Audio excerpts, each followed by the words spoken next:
Had nothing to do with Meet Dave. I want to know who everyone else is that Meet Dave was for. Retarded lobotomy patients? You say that, but come on. Eddie Murphy can't, do a fart joke without it making over $100 million. So Shit, yeah, Eddie Murphy can't fart without it making over $100 million. So I think that's what I just said. Well, we'll see.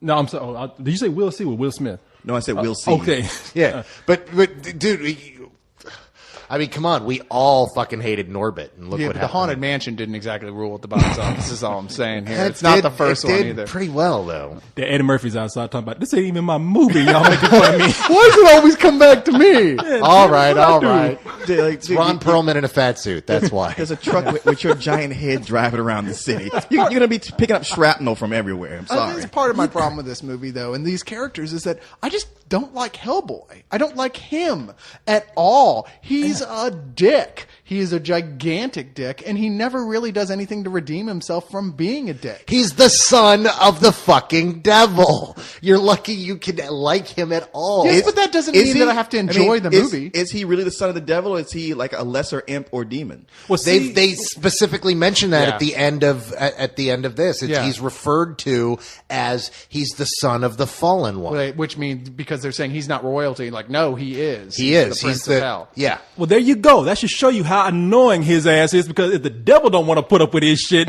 who else can do that? I mean, because you think if he was that good of a son, devil be like, hey, I lost my boy. Anybody seen him anywhere? I'll look for my son here and take him back. But no, he's like, fuck, leave that son of a bitch up there. Well, the thing with Hellboy is he's an asshole, and these things happen around him, and he's very glib about his how he is about everything, and he snaps off with these one-liners. The problem is these one-liners are never that funny. No. So you don't go like, hey, that guy might be a dick, but he makes me laugh. He's just a dick, and you're like, you wish he'd go away. Another problem here with that character and with what they're doing with him is that this is clearly the middle film. They're setting up for a third one here at the end of it, and part of the message of this film, if this was the last one, you'd be ending with the message, you know what? Screw the human race. Screw everybody. Just go do your own thing. That's my message. Well, yes, but luckily you're not in charge. And I better not ever be, because y'all will be screwed. But how do we identify with that? How do we like these characters? I can't like them. Okay, I'll put it this way. I like these characters. I even like the designs that you were talking about in the movie. I like the designs. It's a whole lot of rubber walking through this movie, though. Yes. Hellboy, when you get up close to him, you can just see the latex. It's almost like if I stuck him with a pen, he just like lose air and just float around the room. Now, that's one of the things with Del Toro is Del Toro did as much work practically in this film as he could. And in fact, they made the movie for under $85 million. Yeah. And when you consider, you look at some of the other films this summer that cost 150, upwards of $200 million, it looks pretty goddamn fantastic for $85 million. Yeah, I agree. And would you rather have had a CG Hellboy? No. No. In fact, almost all the monsters in here are like practical effects. And I'm really impressed with they did not make them all crappy ass. No, you're right. Somewhere Jim Henson's ghost is going, well done. Yeah. And speaking of Jim Henson, how about that really cool freaking opening sequence? Did you guys not dig the opening puppet sequence? That's okay. Yeah. Oh, you know what? I did. I thought that was actually pretty creative. And I have no problem with most of the monsters in here. I actually admired that they didn't do a whole bunch of CG effects. I'm just saying, Hellboy, when you're up close, I'm like, from a distance down the street, he's like, damn, that's a badass suit. Woo! But when he's up close, it's like, it's just a little, I can see the paint in the rubber, but it's cool. And the thing is that I'm up here talking about Hellboy as an asshole. I actually do like Hellboy. I look at these movies to watch him. It's just, I don't love him. He's just good for face value. You're right. He makes all these jokes, and there's nothing really to care about him for. But he's funny. It's that he's an acquaintance. You bring him over, you hang out with him. But if he died tomorrow, would you really care? Would you go to his funeral? No, he's the jock who pantsed me in high school. I hate him. Jock who? Who pantsed me. Oh, the pantsed you? Pantsed me. That's when you take the underwear and like the wedgie, super uber wedgie. That's not what pantsing is. Walk up and yank pull down their pants. Ah, okay. I always thought that's what pantsing was. No, you've had it done enough times. You're talking about a wedgie. There's a wedgie, atomic wedgie. Yeah. There's an atomic wedgie. There's a Murph, and then there's a pantsing. I'm not going to talk about how I know these. What's a Murph? A Murph is kind of, it's a light wedgie. Oh, I thought It's it where was a it mom just that- becomes uncomfortable. It's not the painful wedgie. It's just a little tug that gets it stuck and forces you to reach in and dig it out of your ass. That's gay. It's hella gay. What do you think high school And was? only a gay guy in high school would do that to Yeah. a guy. Yes. There you go. A lot of bullies are hiding up a lot of. There you pent-up go. All you homoaggression- bullies? homosexual aggression there. So gay. I'm gonna Come get fuck me. you, kid. What? What do you want to do that? Yeah, you know, have you noticed how that's just the trend now when people get angry? Like, yeah, I'm gonna come over there and I'm gonna fuck you in the ass in front of everybody. And it's like, y'all niggas is gay. Yeah, I don't. I never did that in high school, so Well, you never fucked anybody in the ass. You never told anyone you were. I usually did in He quiet. usually just surprised them. Yeah, exactly. You didn't see me when I was coming up on you. Surprise, butt sex. I didn't feel the need to make a big announcement. Yeah. I just did it. I'm a man of action. Hey, you'd be the kind of guy like, what is this in my ass right here? Corey, it's Corey Coleman. Hello. God damn it, you got me again. And if Hello, it's- sir. And if it's Selma Blair, that's about the only way you're going to feel anything anyway. Oh, stop it. Oh, stop Man. it now. Just leave. She was hot. brought that I ain't even full talking about Firewise. I like, she looked good to me. Well, but- just saying God, in a- she looks gorgeous in this movie. Just saying she it in a looks fictional incredible. sense. I mean, come on. I think the hand isn't the only oversized thing on that guy. She looked better in this movie than I've ever seen her before. But at the same time, I didn't walk away going. She is one of those Selma girls Blair. Selma Blair is one of those women who has looked better with age. You didn't Yeah, like her no, best I in was actually, storytelling? I was noticing that when I saw the movie. I was like, wow, this girl keeps getting hotter and hotter. I remember like 10 years ago when she was really in her early 20s and playing the secondary character in movies, and she was playing the not pretty girl. Yeah.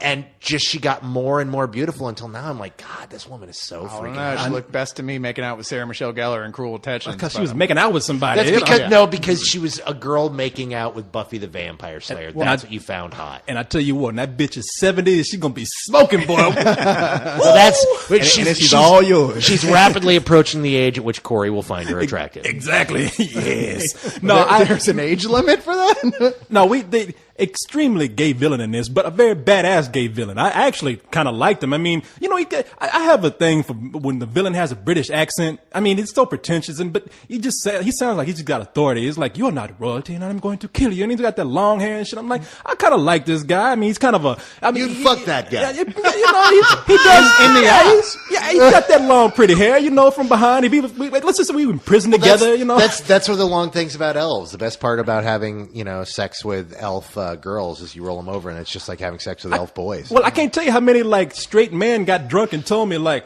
Orlando Bloom in Lord of the Rings. Like I don't know what you're talking about. I knew he They had a rolled dick. over and told you that? Yeah, exactly. And as I was wearing elf ears, looking like the Black Vulcan from Star Trek. Yeah, But- Tuvok. Yeah. No, but no, the villain in this, I thought he was all right. I mean, but again, it's just a stereotypical villain with a British accent, and he did some cool he shit. is an but elf prince. Okay, he's an elf prince. This is another one of these movies, like with the first Hellboy, where it's like we need to prevent the end of the world, and yet there's no real sense of urgency because the main characters kind of, jack off and do other things rather than take care of business. And it's another one of these situations where there's a conflict that could be a lot easily resolved. A lot more easily resolved. wait, A now lot who more can't speed easily it? resolved. Start again. Okay, this is another conflict where the whole thing could be a lot more easily resolved than what they do. It's like, look, either shoot this or kill this person, and then we're done for the day. You can go play foosball for all I care. They're in the middle of a crisis situation with like, oh, by the way, the big bad guy, he's coming. There's nothing we can do to stop him. He's going to find his way here. And how do they react?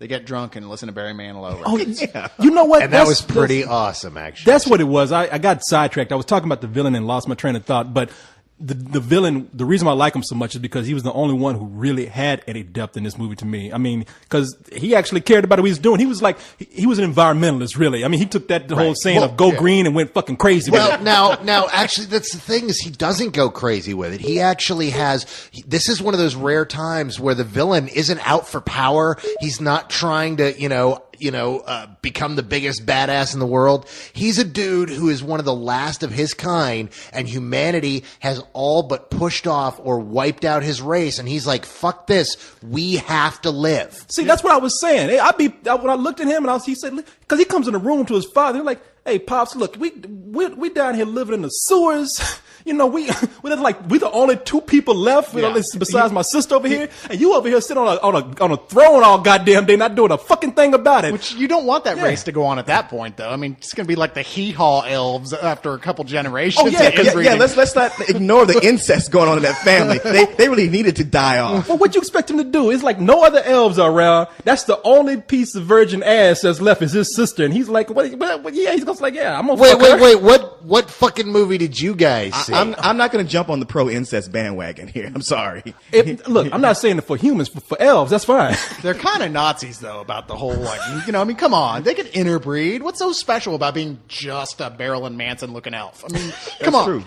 Let it go. That troll is probably, I haven't seen no action for a long time. That dude could slip him the long I don't know. one. That elf and that troll were off alone for quite some time. There was some chemistry there. And they were close. Yeah. The troll was very loyal. In fact, when they came in and said, hey, that troll is hurt, he was like, what? Yeah, when they say you can always find a troll under the bridge, well, that actually means something a little different than what you might think. Yeah, you'd be like, hey, man, how much you pay for that troll?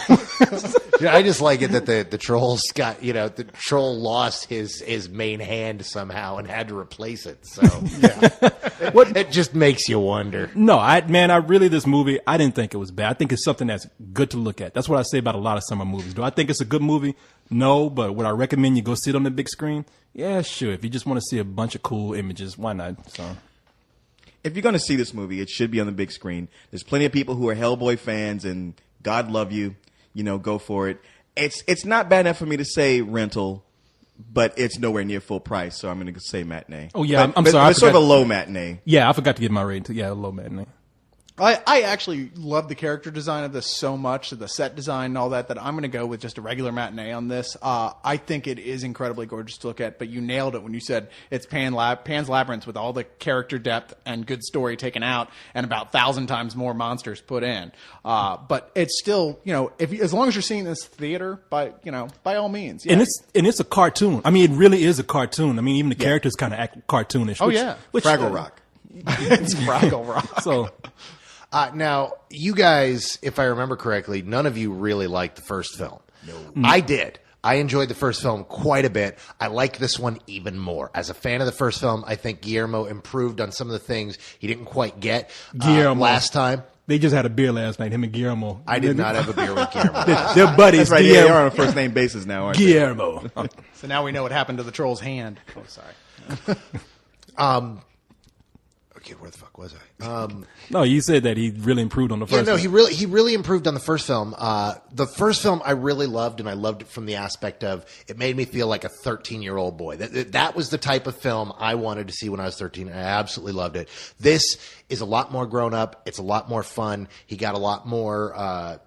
He got a lot more support to do the things he wanted to do, and there's just weird sequences in here that are just so alien and cool and like watching a moving comic book that I just absolutely love this whole thing. I've got to give it a full price. Tell him to make the next one. If he makes a third one, tell him to make it in Mexico. Maybe we'll get a better movie out of it. Make it in Spanish. Yeah, make it in nobody Spanish. will see it. That's the problem. Pan's Labyrinth was brilliant, but nobody went and saw it. But you know what? The guy's a brilliant visionary. I'll give him that much. As an artist, I mean, because I think he's responsible for a lot of those designs, right?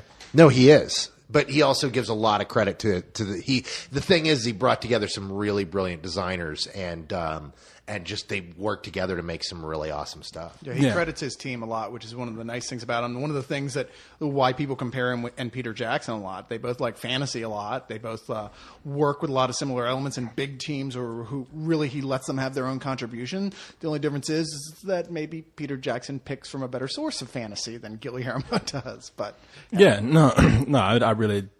hate criticizing the guy because I think he loves what he's doing. Yeah, more power to him. Yeah, exactly. I mean, for his fans, it works better. I mean, I just happen to want a little bit more from his American movies, but hey, what can I do? It's good for him.